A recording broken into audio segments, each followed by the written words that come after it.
Welcome back to SITREP. We are still here at the dialogue on Asean Maritime Security here at Pasay City. And with us is our good friend, Aaron Matthew Lariosa, defense journalist from the United States. Aaron, welcome to the Philippines. Thank you so much. I appreciate this opportunity. Before we start, you've got a busy week ahead of you and a busy week before here in Manila.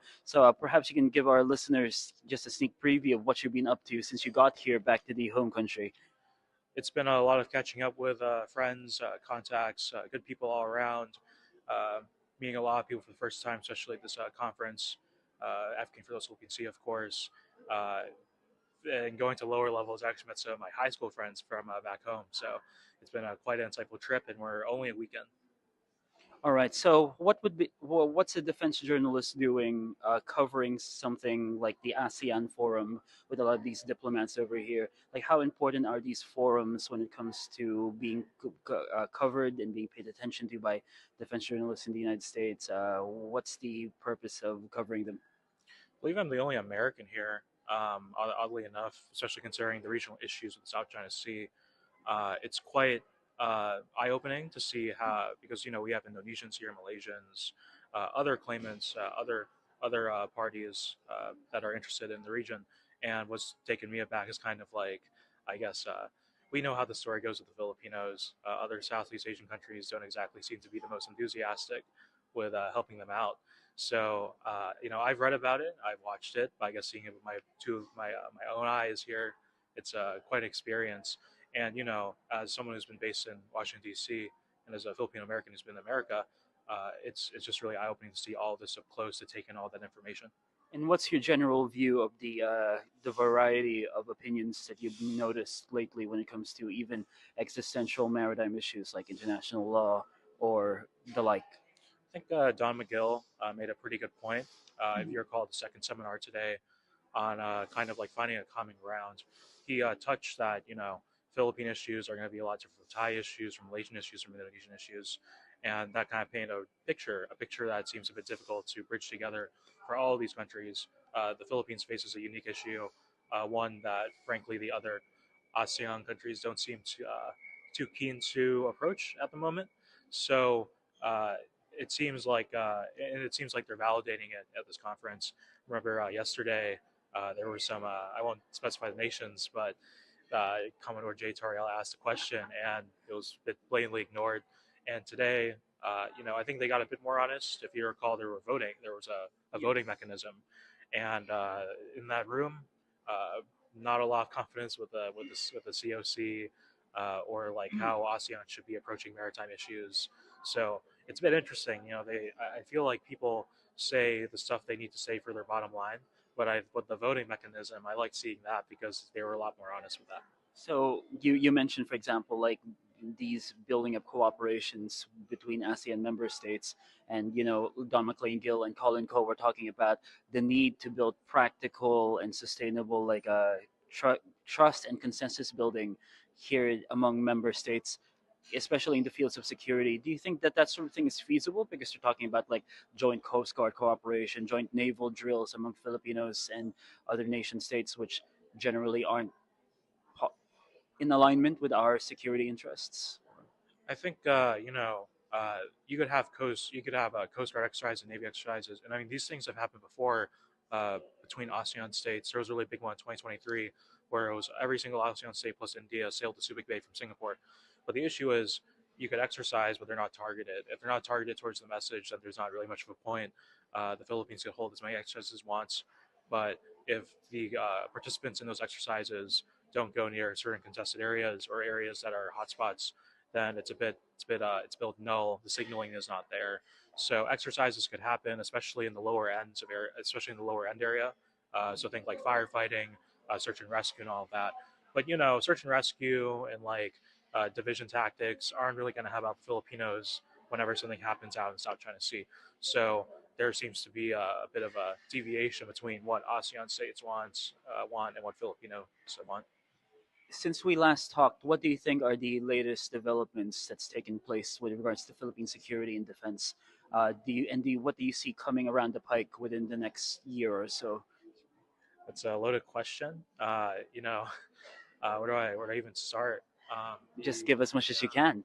Yeah, the biggest thing for me is seeing how the Trump administration, I'd say, not just continues off from the where the Biden administration left off with Philippine cooperation, but actually builds upon it. We've seen a lot of big stuff from Balkaton this year. We've seen a lot of important stuff this month alone too. For example, the first U.S. Coast Guard led joint patrol. Um, they're doing a lot more exercises. We're seeing a lot more base developments. Pre-positioning of U.S. equipment is coming in en masse to the Philippines pretty soon. So it's a lot of stuff actually moving ahead at pretty considerable speeds. During the last administration, things were moving pretty fast relative to like what happened before, but now that's building upon and probably growing exponentially in speed. You mentioned, for example, the Trump administration, and we're now several months into the Trump admin with the new defense and security apparatus there in DC.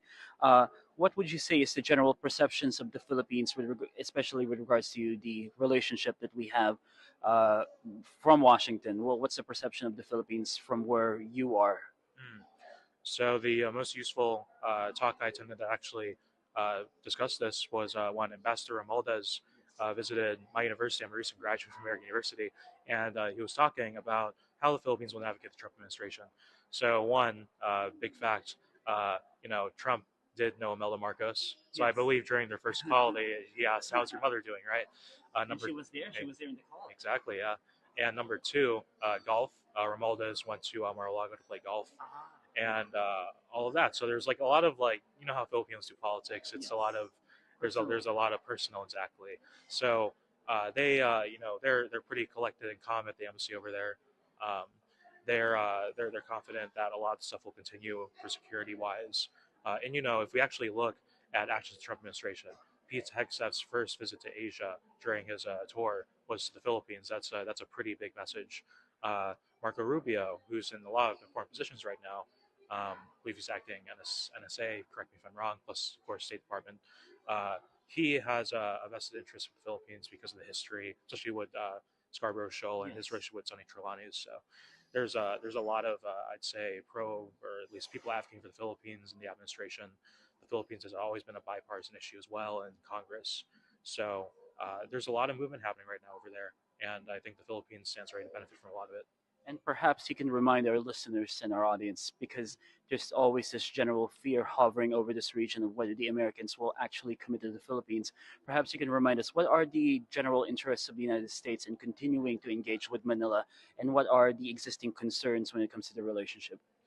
So when it comes to commitment, I feel like this was a serious test that happened last year, especially when Second Thomas Shoal kind of ramped up to a crisis level. Um, as you recall, the ramming incidents, Yes. all the stuff with the resupply missions came to a head in June 17th. And American forces offered countless times to Manila. We could give escort. I believe Marines in Australia were given a warning order to head up to assist Philippine forces in resupplying. So Washington is willing to go ahead with that, but I guess the real question also is Manila willing to accept that? We're at this ASEAN dialogue, and a lot of ASEAN states kind of see, I guess, the Philippines as this The American. sheriff of the West in Asia. Yeah, that too, but also the relationship with the Americans, right? Yes. So I assume Manila has a difficult position balancing between that. They advocate for ASEAN centrality, but then they're also like the United States' only defense treaty partner in the region. So they need to decide which one do we want to go with, or how do we manage this. Um, so this could become a big issue. The United States is pretty poised to do a lot of support, but it's up to Manila to accept the risk and take that support. And perhaps my last question would be: we're seeing now a lot of the rhetoric coming from the Trump administration of expecting more from its allies, especially with what we've seen in with their visits in NATO and their visits in other European states. What are the expectations that the Americans have from the Philippines in light of the new Trump administration policy of expecting its allies to commit more to the relationship? Or do you feel that the Philippines is an exception for the meantime because of the economic and political factors at play? I can't exactly comment on the economic factors, but politically, obviously, we see that Washington is invested into strengthening the alliance and building up capabilities through exercises, through the half a billion commitment, through investments into EDCA sites, and of course, like everything we're seeing on the ground here. But for the Philippines, I think they need to kind of also show a bit of that resolve, just in case. because the Philippines, as we know with the military, the modernization program has not exactly gotten the funding it requires. If the Trump administration kind of catches on to that, then there could be an issue we see, especially with NATO countries. NATO countries, minutes requirement of 2%, of course. Philippines probably needs to get a lot more than that to modernize and get its forces up to par. So that could be a big issue regarding at least the defense slash foreign policy side. Aaron Matthew Lariosa, thank you so much for being with us at Sidra PH. Thank you, Ivan. God bless.